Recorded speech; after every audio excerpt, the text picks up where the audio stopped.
Now that we have our basic hairstyle blocked in, let's take a look at refining it. So we have so far added two modifiers. We added both a cut and a noise.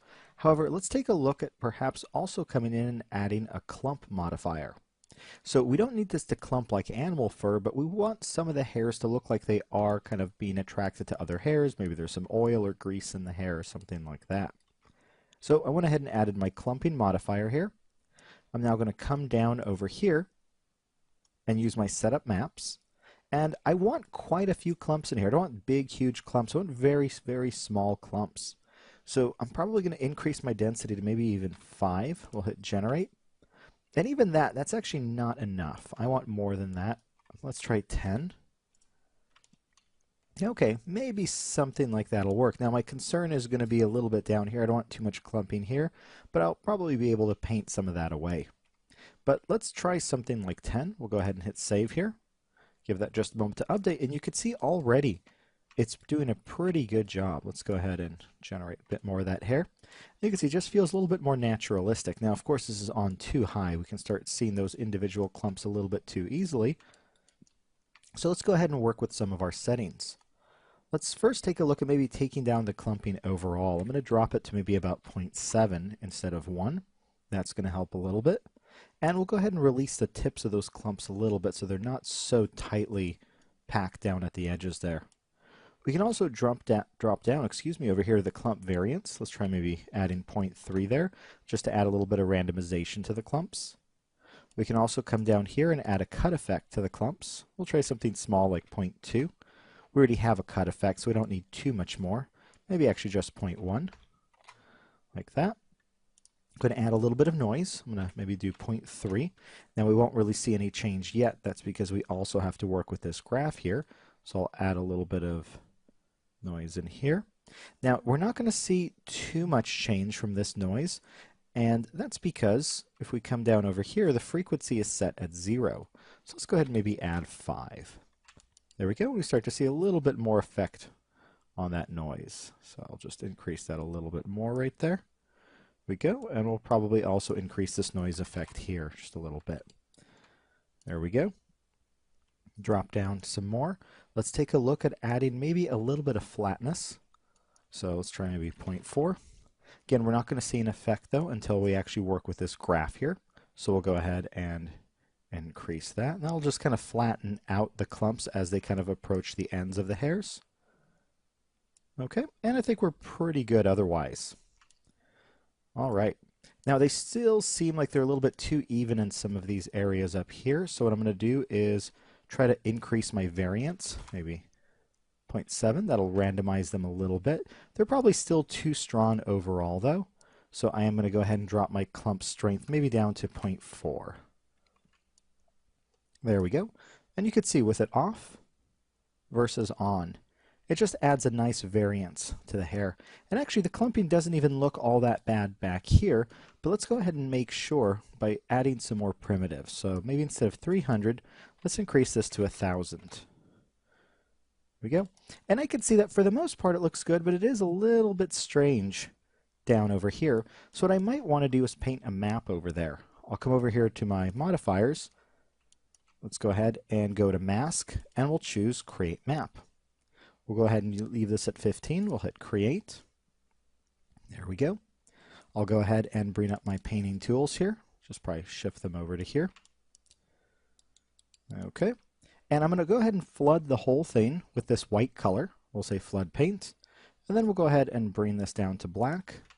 And I'm going to paint away the clumping right around down here.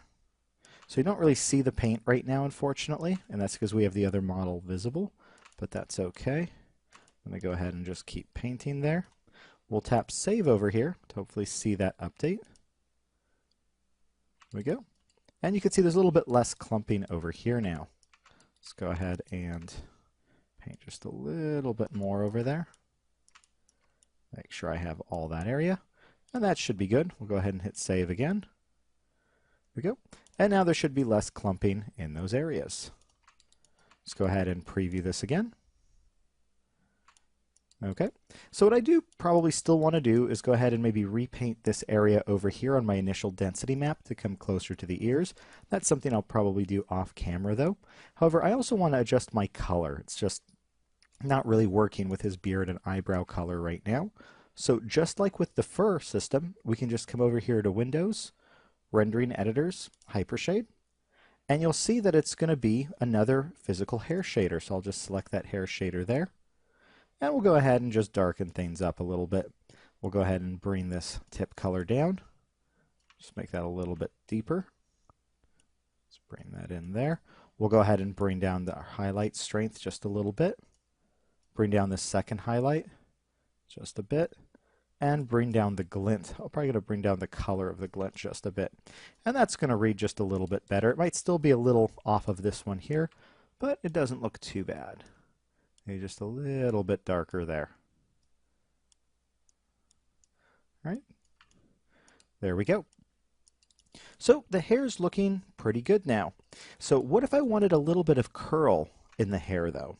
Well, there is actually a curl modifier we can use. I'm going to jump back here to XGen and add that in. Now it's going to be a little crazy by default. I'm going to hit OK, and it's going to be just, wow, what's going on there?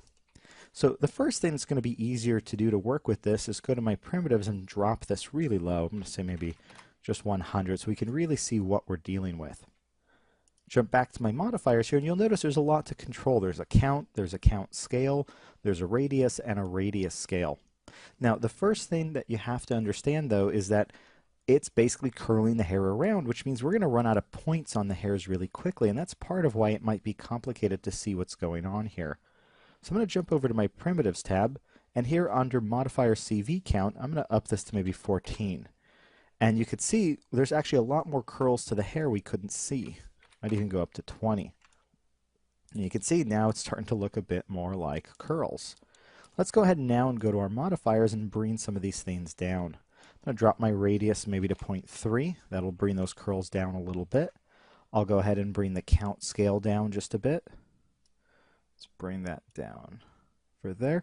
This is kind of the curl across the entire hair. There we go. I'll probably bring the overall count maybe up to 5, so there's a lot more curls. I'll bring this radius down even further, maybe to 1. And you can see now we start to get just a little bit of kind of curl and wave in the hair. And of course we can continue working with that in the radius scale here to make that a little less intense. Oops, bring it up a little bit there. So you can see with coil and without coil, we're adding just a little bit of rotation to those hairs. And you could probably bring that up a little bit. I lost a bit of it there. And we can go ahead and also increase the count again, maybe even to 12, so there's a little bit more there. And of course now I can up this back to 1,000. Give that a second there to update. And you can see we've added a little bit more variety to the hair. Might be a little bit strong. I might go ahead and bring this down maybe to 8. Give that just a second to update. And there we go. So I don't know if I'm necessarily going to keep that coil, but I just want to show you yet another way we can start to build in more and more complexities into our hair.